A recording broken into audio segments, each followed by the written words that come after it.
Hello दोस्तों, PS class का स्वागत है। आज अपन राजस्थान जीके के टॉप मोस्ट क्वेश्चन लेके फिर से हाजिर हो गए हैं। अगर आपने पहले वाले वीडियोस नहीं देखे हैं तो वो भी जाके जरूर देखना, क्योंकि बीएसटीसी का एग्जाम बहुत जल्द होने वाला है। आपके पास 5 या 7 दिन रहे होंगे, तो जल्दी से जल्दी सारे के सारे वीडियोस आप कवर करना, रिवाइंड करके बार बार देखना। बहुत ज़्यादा इंपॉर्टेंट क्वेश्चंस मैंने आपको करवा रखे हैं और आज की क्लास अपन शुरू करते हैं। यह क्लास भी बीएसटीसी के लिए बहुत ज़्यादा इंपॉर्टेंट होगी, तो सारे फैक्ट आप अच्छे से नोट करते हुए चलिएगा। तो आज की क्लास शुरू करते हैं। राज्य की सबसे पुरानी डेयरी कहाँ स्थित है? वेरी वेरी इंपॉर्टेंट लगा लीजिए, कई बार एग्जाम्स में रिपीट हो चुका है ये क्वेश्चन। इसका सही आंसर क्या होगा? अजमेर, उदयपुर, श्री गंगानगर या जयपुर। इसका सही आंसर होगा अजमेर। राज्य की सबसे पुरानी डेयरी कहाँ स्थित है? अजमेर। अब एक्स्ट्रा फैक्ट देखते हैं सारे। वो एक्स्ट्रा फैक्ट आप अच्छे से नोट जरूर कीजिएगा। सारे फैक्ट बहुत ज्यादा इंपॉर्टेंट है, कुछ भी क्वेश्चन बन सकता है इनमें से। तो इसका सही आंसर हो गया अजमेर। अजमेर में अब उसका नाम पता कीजिए। आप नाम बताइए, सबसे पुरानी डेयरी कौन सी है? तो आपको याद रखना है पद्मा। सबसे पुरानी डेयरी का नाम क्या है? पद्मा। कब स्थापित की गई? 1975 में। 1975 में। ये सारे फैक्ट आपको अच्छे से ध्यान रखने हैं। सबसे पुरानी डेयरी का नाम है पद्मा। 1975 में स्थापित की गई, अजमेर में स्थापित की गई। और फैक्ट देखते हैं एक्स्ट्रा। अजमेर को अंडों की टोकरी भी कहा जाता है। अंडों की टोकरी भी कहा जाता है। ये वेरी वेरी इंपॉर्टेंट लगा लीजिए। अंडों की टोकरी किसे कहा जाता है? अजमेर को। और एक दो फैक्ट मैंने पहले भी बता चुका हूं कि अजमेर में ही राजस्व मंडल का ऑफिस है, राजस्व मंडल का मुख्यालय है। राजस्व मंडल का मुख्यालय है, जो क्या कार्य करता है? पशुओं की गणना करवाने का कार्य करता है। पशुओं की गणना करवाने का कार्य करता है। और पशुओं की गणना कितने साल में होती है? हर 5 साल के अंदर राजस्व मंडल के द्वारा अजमेर में जो इनका ऑफिस स्थापित है, हर 5 साल में पशुओं की गणना करवाई जाती है। ये सारे फैक्ट आपको अच्छे से याद रखने हैं। नेक्स्ट क्वेश्चन अपन देखते हैं। निम्न में से कौन सी बकरी की नस्ल है? चोकला, पुगल, जाफराबादी या जमनापारी। तो इसका सही आंसर क्या होगा? इसका सही आंसर होगा जमनापारी। क्या किसकी नस्ल है? आपको याद रखना है, बकरी की नस्ल का नाम है जमनापारी। अब सारे एक्स्ट्रा फैक्ट देखते हैं। जमनापारी कहां पे पाई जाती है? हाड़ौती क्षेत्र में। कहां पे पाई जाती है? हाड़ौती क्षेत्र में पाई जाने वाली बकरी की नस्ल है। हाड़ौती क्षेत्र में कौन कौन से जिले आते हैं? तो आपको याद रखना है, कोझा बाबू, कोझा बाबू, कोटा झालावाड़, बारा, बूंदी। कोटा झालावाड़, बारा, बूंदी। ये सारे कौन से जिले हैं? हाड़ौती क्षेत्र के जिले हैं। जमुनापारी की कौन सी नस्ल है? बकरी की नस्ल है। उसके अलावा जमुनापारी से संबंधित एक्स्ट्रा फैक्ट देखते हैं। यह बहुप्रयोजनीय नस्ल है। बहुप्रयोजनीय नस्ल है। बहुप्रयोजन के रूप में इसको यूज लिया जाता है। दूध व मांस दोनों के लिए इस नस्ल का उपयोग किया जाता है। दूध व मांस दोनों के लिए इसका उपयोग किया जाता है, इसलिए ये बहुप्रयोजनीय नस्ल है जमुनापारी। और एक्स्ट्रा फैक्ट देखते हैं। ये चोकला और पुगल क्या है? चोकला और पुगल भेड़ के प्रकार हैं। ये भेड़ की नस्लों के नाम है। जाफराबादी क्या है? ये भैंस की नस्ल का नाम है। भैंस की नस्ल का नाम है। और जमुनापारी आपको पता ही है, बकरी की नस्ल है, जो कि हाड़ौती क्षेत्र में मिलती है। सारे फैक्ट आपको अच्छे से याद रखने हैं। नेक्स्ट क्वेश्चन अपन देखते हैं। ब्रज महोत्सव कहां मनाया जाता है? वेरी वेरी इंपॉर्टेंट लगा लीजिए, कई बार एग्जाम्स में रिपीट हो चुका है ये क्वेश्चन भी। ब्रज महोत्सव, बैलून महोत्सव, थार महोत्सव, ये सारे महोत्सव आपको याद होने चाहिए अच्छे से। उसके अलावा ऊंट महोत्सव, ऊंट महोत्सव आपको याद होना चाहिए बीकानेर में। बैलून महोत्सव बाड़मेर में। ये सारे महोत्सव आपको याद होने चाहिए। ब्रज महोत्सव कहां मनाया जाता है? भरतपुर, जयपुर, उदयपुर या अजमेर। इसका सही आंसर होगा भरतपुर। भरतपुर जिले में ब्रज महोत्सव मनाया जाता है। इसको याद रखने का देखो तरीका देखिए। आप यहाँ पे राजस्थान का मैप देखिए। ये राजस्थान के मैप में भरतपुर इस वाले इलाके में पड़ता है, और यहाँ पे पड़ता है यूपी। यहाँ पे क्या पड़ता है? यूपी। यूपी में क्या है? वृंदावन वाला इलाका है, जहाँ पे ब्रज का इलाका आता है। इस वजह से ब्रज महोत्सव भी अपने राजस्थान के भरतपुर वाले भाग में, जो यूपी से लगता हुआ भाग पड़ता है, वहां पे मनाया जाता है। कब मनाया जाता है? तो आपको याद रखना है, फरवरी मार्च में। फरवरी और मार्च के महीने में ब्रज महोत्सव मनाया जाता है। उसके अलावा डीग, डीग नामक जगह पर, भरतपुर में जो जिला, अब तो नया जिला बन चुका है डीग, भरतपुर नामक जगह पर डीग महोत्सव भी मनाया जाता है। डीग डीग को क्या बोला जाता है? जल महलों में फव्वारों की नगरी के रूप में जाना जाता है। ये सारे फैक्ट आपको अच्छे से याद रखने हैं।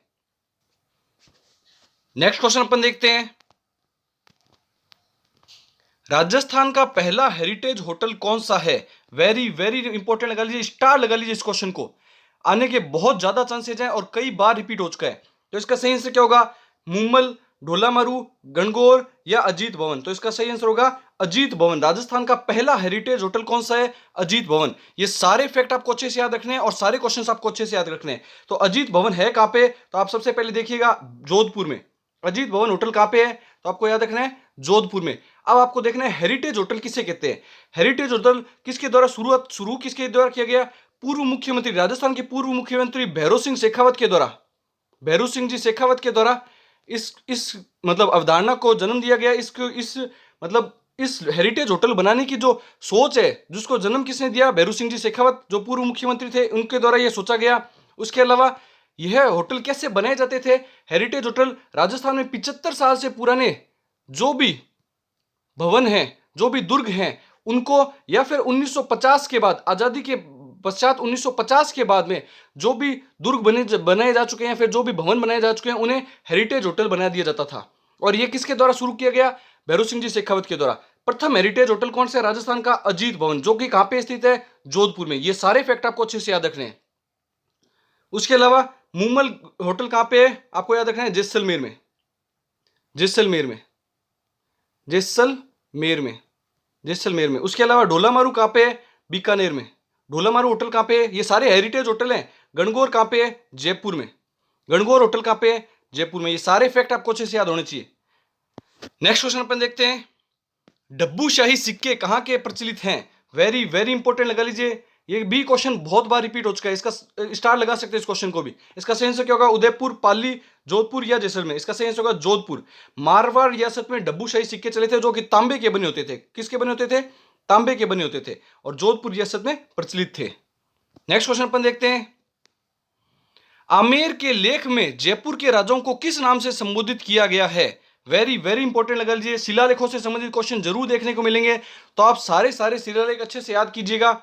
आमेर के लेख के अनुसार जयपुर के राजाओं को किस नाम से संबोधित किया गया? कछवाहा, महाराजा, सूर्यवंशी या रघुवंश तिलक। तो इसका सही आंसर क्या होगा? रघुवंश तिलक।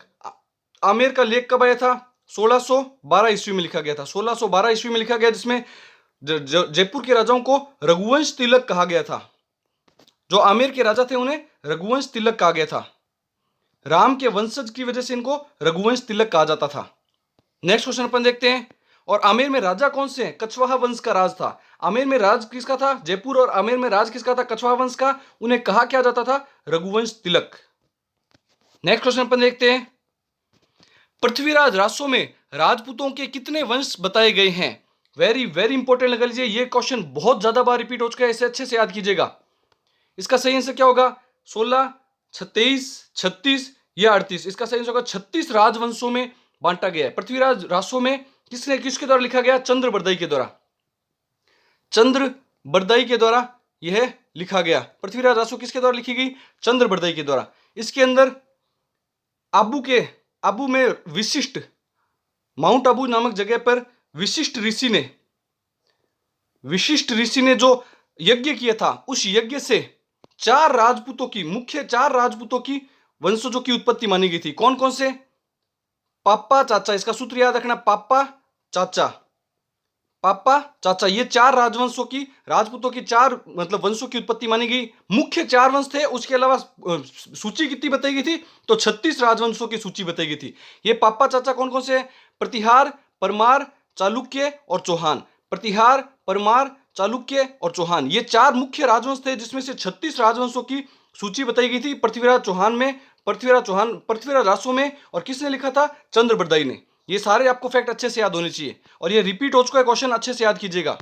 नेक्स्ट क्वेश्चन अपन देखते हैं, डोल उत्सव कहां मनाया जाता है? वेरी वेरी इंपॉर्टेंट लगा लीजिए। कल मैंने आपको फूल डोल बताया था, आज आपको बताना है डोल उत्सव कहां मनाया जाता है। तो पहले देखते हैं फूल डोल कहां मनाया जाता है। तो आपको ध्यान था भीलवाड़ा में।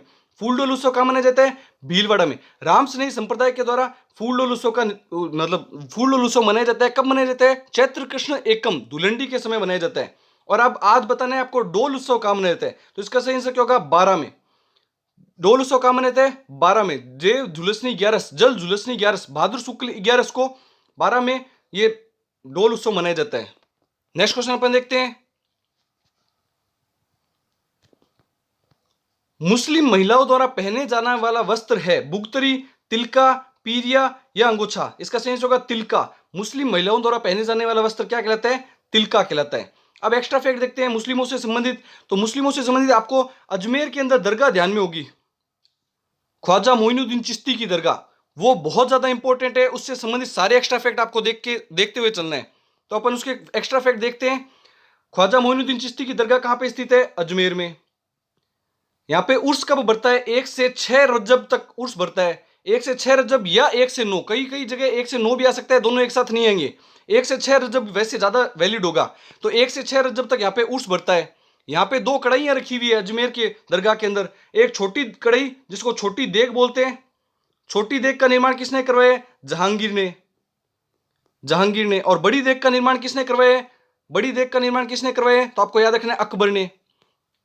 वेरी वेरी इंपॉर्टेंट फैक्ट है ये सारे, अकबर के द्वारा करवाया गया। उसके अलावा इसका ख्वाजा मोइनुद्दीन चिश्ती की दरगाह का निर्माण किसने करवाया? बहुत ज्यादा बार पूछा जा चुका है, इंपॉर्टेंट लगा लीजिएगा, स्टार लगा लीजिएगा। इल्तुतमिश और गयासुद्दीन, इल्तुतमिश और गयासुद्दीन के द्वारा अजमेर की दरगाह का निर्माण करवाया। इसका निर्माण पूरा किसने करवाया? तो हुमायूं के द्वारा इसका निर्माण पूरा करवाया गया। ये सारे फैक्ट आपको अच्छे से याद रखने हैं। नेक्स्ट क्वेश्चन अपन देखते हैं, राजस्थान में वर्तमान में संभागों की संख्या कितनी हो गई है? 5, 13, 7 या 10? तो पहले कितनी थी? 7 संभाग थे। राजस्थान में कितने संभाग थे? 7। और अब कितनी हो चुकी है? वर्तमान में 10 संभाग हो चुके हैं। तो इसका सही आंसर क्या होगा? 10 संभाग। राजस्थान में संभागों की संख्या कितनी हो चुकी है? 10 संभाग। अब ये 10 के 10 संभाग देखने का प्रयास करते हैं अपन, और सारे के सारे एक्स्ट्रा फैक्ट और इंपॉर्टेंट फैक्ट आपको बताता हुआ चलूंगा। तो सिक्कर, एक संभाग का नए सिक्कर कौन से संभाग नए बने वो पहले देखते हैं। सिक्कर, पाली और बांसवाड़ा। सिक्कर, पाली और बांसवाड़ा, ये कौन से संभाग बने? नए संभाग बने। उससे पहले वाले 7 संभाग तो वो थे ही थे, 3 नए संभाग बने। तो इस कुल मिला के कितने हो गए? 10। कौन सी समिति की सिफारिश पर बने हैं? तो रामलुभाए कमेटी। रामलुभाए कमेटी की सिफारिश पर नए जिलों का और संभागों का निर्माण किया गया। अब राजस्थान में टोटल 50 जिले हो चुके हैं और 10 संभाग हो चुके हैं। 10 संभाग हो चुके हैं। उसके अलावा बाकी संभागों के नाम अपन देखते हैं। 3 बता चुका हूं आपको। उसके अलावा जयपुर, बीकानेर, अजमेर, भरतपुर,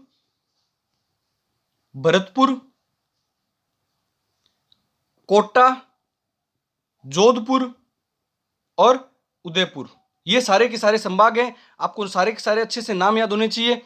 अब एक्स्ट्रा फैक्ट और बताता हूं इससे संबंध में। सिक्कर में कितने जिले हैं? 4। पाली में कितने जिले हैं? पाली संभाग में कितने जिले हैं? 4। उसके अलावा बांसवाड़ा संभाग, सबसे कम जिले वाला संभाग कौन सा है? ये क्वेश्चन बन सकता है। सबसे कम जिलों वाला संभाग बांसवाड़ा, 3 ही जिले हैं इसमें। उसके अलावा सबसे ज्यादा जिलों वाले संभाग 2 हैं, जयपुर और अजमेर। जयपुर और अजमेर दोनों में कितने जिले हैं? 7-7 जिले हैं दोनों में। जयपुर में 7 जिले, अजमेर में 7 जिले। बीकानेर संभाग में कितने जिले हैं? बीकानेर संभाग में 4 जिले हैं। बीकानेर संभाग में कितने जिले हैं? 4 जिले हैं। उसके बाद में भरतपुर संभाग में कितने जिले हैं? 6 जिले हैं।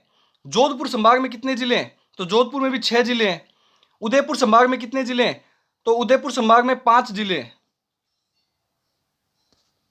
ये सारे के सारे फैक्ट आपको अच्छे से याद होने चाहिए, और बार बार आपको कह रहा हूं रिवाइंड करके वीडियो देखिए, सारे के सारे फैक्ट आप अच्छे से याद कीजिएगा। नेक्स्ट क्वेश्चन अपन देखते हैं, हिंदी के क्वेश्चन। पृथ्वी का पर्यायवाची शब्द है दिनकर, वसुंधरा, आत्मजा या गिरी? तो इसका सही आंसर होगा वसुंधरा। पृथ्वी का पर्यायवाची शब्द क्या है? वसुंधरा। पर्यायवाची अच्छे से याद करके जाइएगा, 1-2 क्वेश्चन जरूर देखने को मिलेंगे। चंद्रमा का हो गया, पृथ्वी का हो गया, बहन का हो गया, और उसके अलावा काफी सारे पर्यायवाची हैं जो कि आपको अच्छे से, घोड़े का हो गया, आंख का हो गया, ये सारे अच्छे से याद कर कीजिएगा। नेक्स्ट क्वेश्चन अपन देखते हैं, मीन का पर्यायवाची शब्द है विभावरी, मत्स्य, नंदिनी या शिखी? तो इसका सही आंसर होगा मीन मछली को कहते हैं, तो मत्स्य। नेक्स्ट क्वेश्चन अपन देखते हैं, जहर का घूंट पीना मुहावरे का सही अर्थ है गलत कार्य करना, भूल से विष पी लेना, असहाय स्थिति को भी सह लेना या कठिन काम करना? तो इसका सही आंसर होगा जहर का घूंट पीने का होगा असहाय स्थिति को भी सह लेना। नेक्स्ट और आज का लास्ट क्वेश्चन देखते हैं। अगर आपको वीडियो पसंद आए तो दोस्तों में ज्यादा से ज्यादा शेयर जरूर किया कीजिए, चैनल को सब्सक्राइब कीजिए और ज्यादा से ज्यादा स्टडी ग्रुप में भी शेयर कीजिए। नेक्स्ट और आज का लास्ट क्वेश्चन देखिए, किस क्रमांक में श्वेत व स्वेद शब्द युग्म का सही अर्थ है? शब्द युग्म अच्छे से याद कीजिएगा, बहुत सारे क्वेश्चन शब्द युग्म में से भी 2 या 3 क्वेश्चन आपको जरूर देखने को मिलेंगे। इसका सही आंसर क्या होगा? श्वेत मतलब सफेद और स्वेद मतलब पसीना। तो इसका सही आंसर होगा सफेद और पसीना। श्वेत किसको बोलते हैं? पसीने को बोलते हैं, और सफेद के लिए श्वेत है।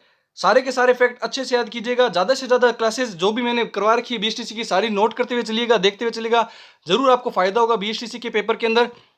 और ज्यादा से ज्यादा वीडियो को लाइक कीजिए, शेयर कीजिए, सब्सक्राइब कीजिए। Thank you.